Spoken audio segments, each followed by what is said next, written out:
पाटलांनी भारतीय जनता पक्षाला अखेर सोडचिठ्ठी दिलेली आहे। हर्षवर्धन पाटील आता लवकरच आपल्या हाती तुतारी घेणारे, मी विधानसभा लढवावी ही पवारांची इच्छा असल्याचं महत्त्वाचं वक्तव्य मेळाव्याच्या माध्यमातून हर्षवर्धन पाटलांनी केलं। पवार म्हणाले, तुम्ही निर्णय घ्या, बाकी जबाबदारी माझी, असं महत्त्वाचं आणि सूचक विधान पाटलांचं आहे। जनतेचा एकच आवाज आहे की निवडणूक लढवावी लागेल। काही दिवसांपूर्वी फडणवीसांसोबत देखील चर्चा केल्याचं पाटलांनी म्हटलेलं आहे। तर काय निर्णय घ्यायचा तो घ्या असं फडणवीस म्हणाले, असं महत्त्वाचं वक्तव्य पाटलांचं आहे। तर इंदापूर तालुका स्वाभिमानी आहे, अन्याय सहन करणार नाही, असं वक्तव्य हर्षवर्धन पाटील यांनी केलेलं आहे। 2014च्या पराभवाची खतखत त्यांच्या मनात आहे असं देखील कळतंय।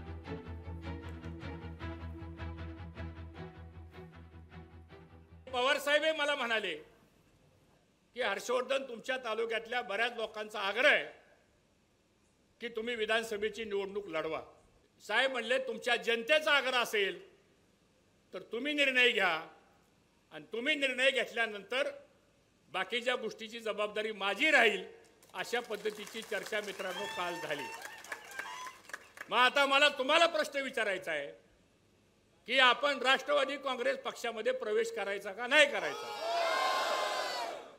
प्रवेश करायचा का नाही करायचा? मग आपल्या सगळ्यांच्या साक्षीनं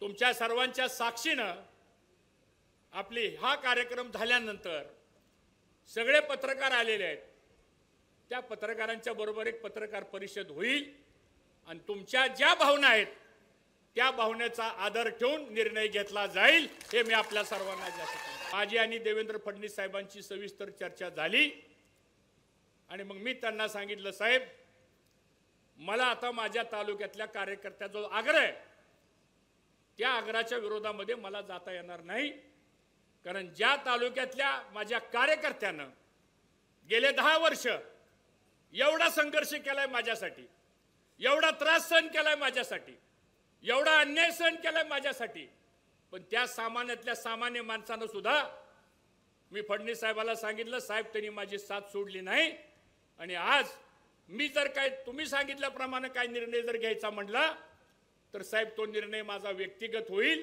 माझ्या व्यक्तिगत निर्णयापेक्षा सुद्धा मला इंदापूर तालुक्यातल्या आम जनतेच्या ज्या भावना आहेत त्या भावनेच्या मागे मला उभा राहावं लागेल, हे मी फडणवीस साहेबांना मित्रांनो त्या ठिकाणी सांगितलं।